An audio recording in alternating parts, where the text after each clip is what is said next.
দাদু ভাই, খাবারটা শেষ করো। খাবার নষ্ট করতে হয় না। আর একটুখানি তো খাবার অবশিষ্ট রয়েছে। না দাদু, আমি আর খাবো না। আমার এখন খাবার খেতে ইচ্ছা করছে না। হাসান, খাবারটা অপচয় করো না বাবা। তুমি কি জানো অপচয়কারীকে আল্লাহ তাআলা পছন্দ করে না? তুমি নিশ্চয়ই আল্লাহর প্রিয় বান্দা হতে চাও। আর প্রিয় বান্দারা কখনোই অপচয় করে না। হ্যাঁ বাবা, আমি অবশ্যই আল্লাহর প্রিয় বান্দা হতে চাই। তাহলে এবার খাবারটা নষ্ট না করে খেয়ে নাও বাবা।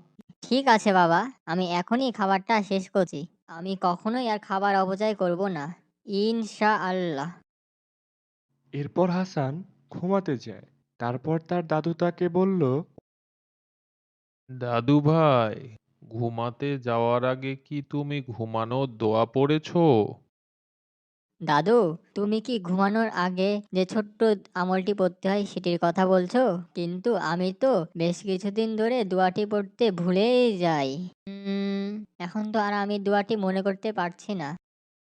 দাদু ভাই, মনে রেখো, আমল যত ছোটই হোক না কেন, সেই আমল যদি প্রত্যেক দিন ঠিক সময় করা যায়, এ ধরনের আমল আল্লাহ তাআলার কাছে খুবই পছন্দনীয়। আর আমলগুলো যদি ঠিকভাবে না করো, তাহলে তো তুমি ভুলেই যাবে। আমি অনেক আশা করি তুমি একজন মুমিন ব্যক্তি হিসাবে বড় হবে। কিন্তু যদি ছোট ছোট দোয়াগুলো তুমি ভুলে যাও, তাহলে কিভাবে মুমিন ব্যক্তি হবে?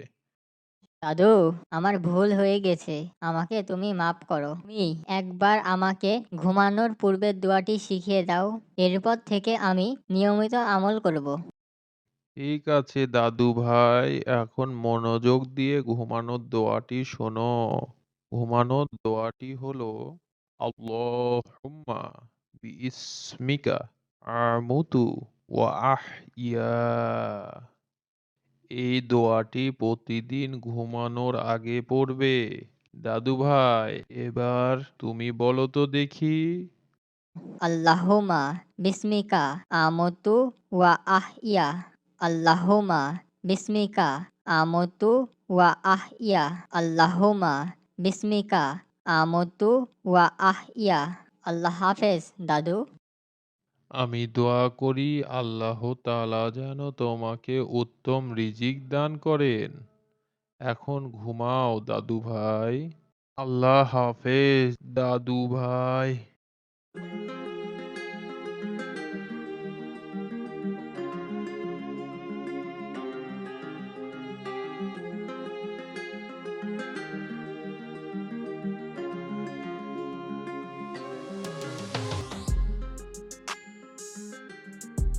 পরের দিন হাসান তার বাবার সাথে ফিরছিল। পথের মধ্যে দেখলো একটি অ্যাক্সিডেন্ট হয়েছে আর একটি লোক সেখানে আঘাত পেয়ে পড়ে আছে। এরপর হাসান এবং তার বাবা সেখানে এগিয়ে গেল।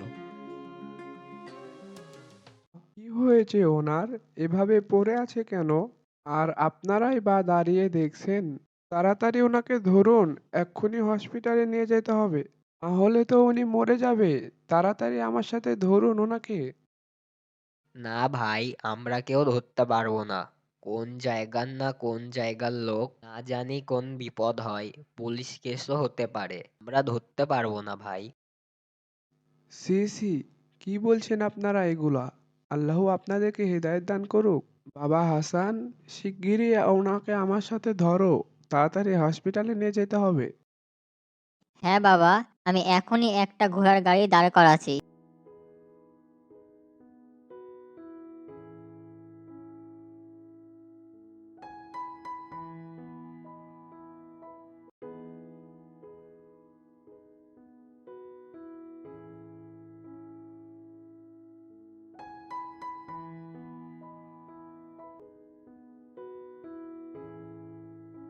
বাবা, লোকটি রাস্তার ধারে পড়েছিল। অনেকেই দেখছিল, কেউ তাকে সাহায্য করার জন্য এগিয়ে আসলো না। কিন্তু তুমি ওনাকে কেন হাসপাতালে নিয়ে এলে? আমরা তো ওনাকে চিনিও না।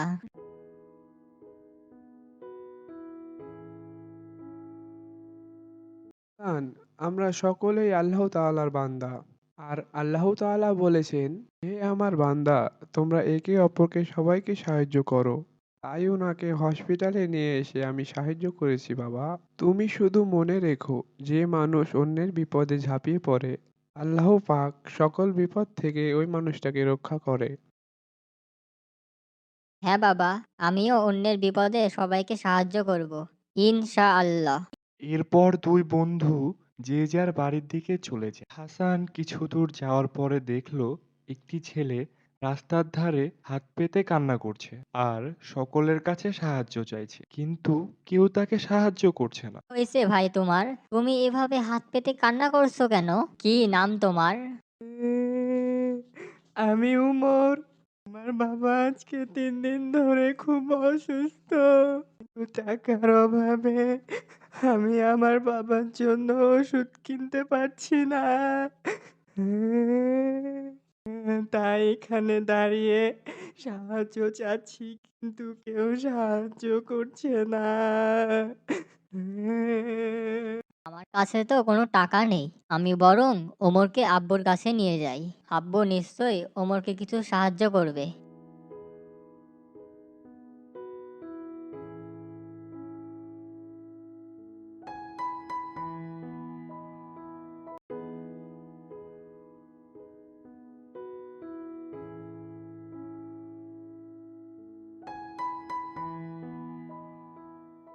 হচ্ছে না। এই বলে হাসান ওমরকে তার বাবার কাছে নিয়ে যায় এবং তার বাবাকে ওমরের বিষয়ে সব কিছু খুলে বলে। হাসানের বাবা ছিল একজন উদার মনের মানুষ। ছেলের মুখে এসব কথা শুনে তিনি বলল, বাবা ওমর, তোমার বাবার এত জ্বর কিভাবে হলো? তোমার বাবা কি কাজ করতেন? আঙ্কেল, আমরা খুব গরিব। আমার বাবার একটি জাল ছিল, আর তিনি সেই জাল দিয়ে নদীতে মাছ ধরতেন। আর সেই মাছ বিক্রি করেই আমাদের সংসার চলতো। কিন্তু একদিন হঠাৎ মাছ ধরতে গিয়ে বাবার জালটি নদীতে হারিয়ে যায়। এর জন্য তিনি নদীতে নেমে অনেকক্ষণ ধরে জালটি খোঁজার চেষ্টা করে। তিনি জালটি তো খুঁজে পেলই না, বরং তিনি খুব অসুস্থ হয়ে গেলেন। আজকে 3 দিন হলো আমাদের বাসায় কোনো খাবার নেই। তাই আমি রাস্তায় সাহায্য চাইছিলাম।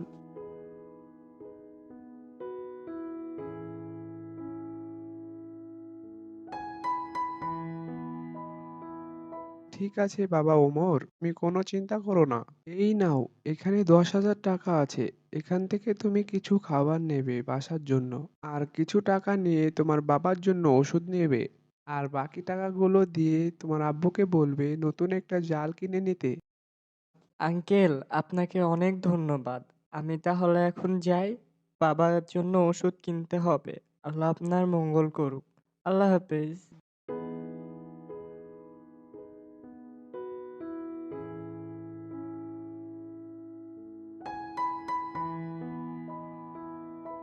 এদিকে হাসান তার বাবার উদার মন দেখে নিজেকে খুব গর্ববোধ মনে করে। হ্যাঁ বাবা, আমিও অন্যের বিপদে সবাইকে সাহায্য করব।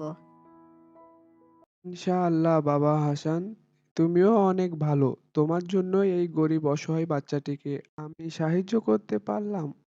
আল্লাহ তাআলা তোমার উপরে যেন সহায় হন। একদিন হাসান তার বন্ধু শফিককে নিয়ে নদীর পাড়ে হাঁটছিল।